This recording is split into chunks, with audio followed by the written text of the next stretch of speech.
د پخوا زمانې د یو کلي قصه ده چې هلته به د ورځې هر څه سم و، خو چې کله به شپه شوه نو هوا به بدله شوه. خلکو به ځان پسې وړونه او کلکې بند کړل او د دې وجه یو شیطان و. د دې کلي سره خوا کې په یو غار کې یو شیطان اوسېده او دې شیطان د ځان سره یو کاروه هم ساتلی و چې هغه به شیطان ته د کلي خبر ورکو. دا شیطان به اکثر د شپې راته د انسانانو ښکار به کو او انسانان به یې خوړل. یو شپه یو مسافر بابا چې د هغه نوم کرمدین و په دې کلي تېرېده. ډېر ناوخته و. کرمدین بابا سوچ وکړ چې شپه به دلته تېره کړم، سحر به ځم. او دغسې کرمدین بابا د شپې تېرېدو دپاره د یو کور دروازه ووهله. په دې کور کې یو ښځه خاوند اوسېدل، د سړي نوم عبدالله او د ښځې نوم اسیا و. او بابا چې دروازه وټکوله نو دواړه ښځه خاوند ډېر ویرېدل. یا سړیه ما ته ښکاري شیطان راوي. او که نه ما ته هم داسې ښکاري. یا سړیه زه خو داسې ډېره یېرېږم. مه یېرېږه ښځې، څه نشته، الله به خیر کړي. دا خو یو شان دروازه ربی، هسې نه بل څوک وي. لږ صبر وکړه زه کودم. السلام علیکم. وعلیکم السلام. یا بابا مونږ خو ډېر ویرېدو، ما وی که شیطان راغلی دی. نه بچې زه یو مسافر یم، په دې لار تېرېدم ناوخته و، ما وی شپه به وکړم سهار به ځم. او دې نه پس عبدالله کرمدین بابا له د شپې دپاره ځای ورکړي. او دغسې کرمدین بابا د عبدالله کور کې ښه بېغمه شپه تېره کړي. او د سحر عبدالله بابا له چای او روټۍ راوړي. بابا یو خبره مې کوله که خفه کېږې نه. وایه بچې څه خبره کې؟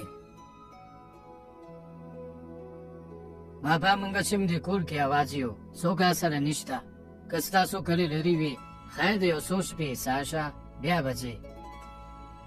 لوی شي بچې، الله دې کامیاب کا. چې ته ماته دومره په مینه وې نو ایثار به شم. او دغسې کرمدین بابا د عبدالله سره د یو څو شپو دپاره ایثار شو. بچې تا نه ما د یو خبرې تپوس کو. وایه بابا څه وې؟ بچې تا ماته پرون د شیطان خبره وکړه، زه خو پوه نه شوم دا څه خبره ده. او دغسې عبدالله کرمدین بابا ته د خپل کلي د شیطان ټوله قصه بیان کړي. نیکه یو خبره مې کوله. وایه څه خبره کې؟ نیکه په دې کلي کې یو سړی دی، عبدالله نومې دی او ډېر صحتمند دی او ښه غوښه به پکې وي. هغه په څه طریقه راوتښتوه او ښه مژه به دې واخلو. نو څنګه به یې راتښتوم؟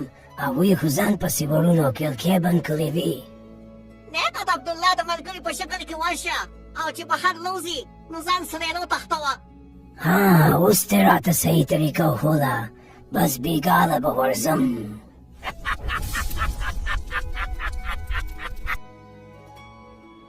او دغسې چې کله شپه شي نو شیطان د عبدالله د کور مخې ته ولاړ وي او شیطان د ځان نه د عبدالله ملګری جوړ کړي او د عبدالله د کور دروازه ووهي.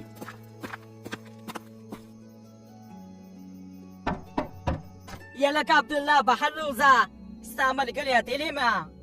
عبدالله سوچ وکړي چې زما ملګری دی او بهر روځي. سلام علیکم اتیلا. ښه ده چې اواز دې وکړم مړه، زه خو یېرېدم ما وی که شیطان راغی. نو شیطان یم که نه؟ او عبدالله چې د عادل خپو ته وګوري نو هغه د شیطان وي. اچانک شیطان په خپل اصلي شکل کې راشي او عبدالله د ځان سره بوزي. هلکه کارګو دوی خو رښتیا سمه غوښه ده، بس خو ټیټه مساله که چې پوهې کړو چې ویې خورو. نیکه کوم مېوې کولی زه خورم ښه، هغه زما ډېرې خوښې. نه غواړې تاسو له ملا سره ونه کوې. او عبدالله پوه شي چې د دوی نه بچ کېدل ګران دي نو یو پلان جوړ کړي. یاره دوی نه خو اوس بچ کېدل ګران دي، خو یو پلان ورته جوړومه په څه طریقه به دې ځان وباسم. ګوره شیطانه لرې شه، شیطان صاحب ټول کلیواله ستا د ختمولو یو پلان جوړ کړی دی که ته ما پرېږدې زه به کلي ته لاړ شم او دا له به ترې ټول معلومات راوړم او دغسې به بیا ته د هغوی نه بد شي بس سیده په دې یو شرط دې پرېږدم کلي ته لاړ شه او ما د معلومات راوړه چې هغوی څه منصوبه جوړه کړې ده او بل طرف ته د عبدالله ښځه هم د کلي منځ ته راوځي یا خلکه روزې او د هغې په چغه ټول کلیواله راوځي یا خلکو عبدالله شیطان وتښتو او دې کې کرمدین بابا هم د خوبه راباسي او بهر راوځي ولې دولسې چلو شو ولې داسې چلو واخې تاسو یا بابا غرقه شوم عبدالله شیطان وتښتو اوس په څه کومه او دوی دا خبرې کوي چې په دې کې عبدالله هم راشي دوی چې عبدالله ژوندی وویني نو حیران شي یا سړیه ته راغلي او زه راغلم خو په یو بانه باندې او دې نه پس عبدالله ټوله قصه بیان کی دا به څه کېږي خلکه دا شیطان ختمول غواړي داسې چې دا شیطان یو انسان ختموي دا ټول کلی به ختم شي او دې نه پس کرمدین بابا ټول د کلي خلک راټول کی ها بابا وایه څه به کوو ګوره بچي دا شیطان همیشه د پاره ختمول پکار دی او د دې د ختمولو طریقه ما سره شته او د شیطان د ختمولو دپاره ما سره دا یو کپړه ده دا یو ډېره خاص کپړه ده ټول کلیواله چې دا کپړه وویني نو حیران شي یا بابا دا څنګه کپړه ده او دا به څنګه شیطان ختموي ګوره بچي دا یو عام کپړه نه ده دا ما د یو بزرګ راکړې وه په دې چې کله شیطان کیني د هغه ټول طاقت به ختم شي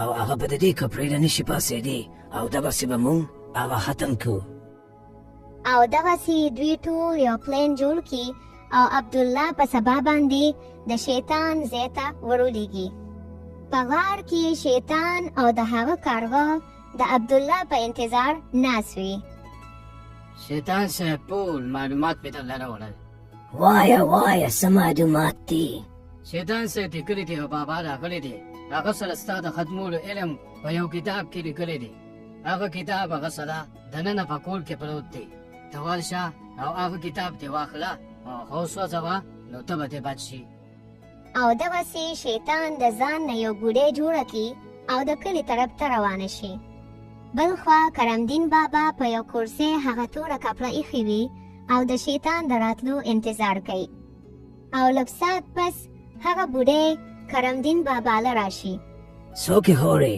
څه له راغلي وروره یو مسافر یم څه خوراک وراله راکه وروره ډېر لرې نه راغلی یم ستړی یم دې کور دا دروازه لکه کلو که چې لږ ارام وکړم نو بیا به ځم اچانک د کرمدین بابا نظر د بوډۍ په خپو پرېوځي چې خپې یې د شیطان وي او هنو زه اوس پوه شوم د شیطان یو د بوډۍ په شکل کې راغلی لږ صبر چې علاج درلو کړم زه ماته دلته ونه کې کښېنم او ګورم چې څه به کېږي صحیح ده هورې ته په دې کورسۍ کښېنه دمه به شي او زه به درله خوراک روباسم هر ورځ دلته کښېنم زه ته ورشه ها اوس وایه شیطانه ته د بوډۍ په شکل کې راغلی اوس ورته ګیره شوې اوس به در سره ګورو وایي زه خو نشم پاڅېدی یا هلکه روزې راشه شیطان ګیر شوی دی یې لکه شیطان خیله له راټینګ کړو الله دې خیر کوي چې اوس به څه کېږي هوا یې اوس درسره سوکو حلال دي کو که په کانو دې ودو که اور کې دې وسوځو او که په جمدون یې دنه سړمنو باسم یا بوډا تا ما سره ښه ونه کړل تا سره به زه ګورم جمدې دې نه پرېږدم جمدې خو بیا هله نه پرېږدي چې ته خو جمدې پاتې شي که نه او دې نه پس ټول کلیواله شیطان په کاڼو ولي او مړی کی او دغسې شیطان ختم شي یې لکه خپې وباسه شیطان چې خیله له مړ کړو اوس یې ما ته خیال نه شي او کارغه هم دوه خپل یو دوه پردی کی او کلی پرېږدي لاړ شي وتښتي او دغسې کرمدین بابا ټول کلیواله د شیطان نه خلاص کړل ټول کلیواله د کرمدین بابا شکریه ادا کی او په خوشحالۍ یې رخصت کی او دې نه پس ټول کلیواله بغیر سیارې په خوشحالۍ ژوند تېرو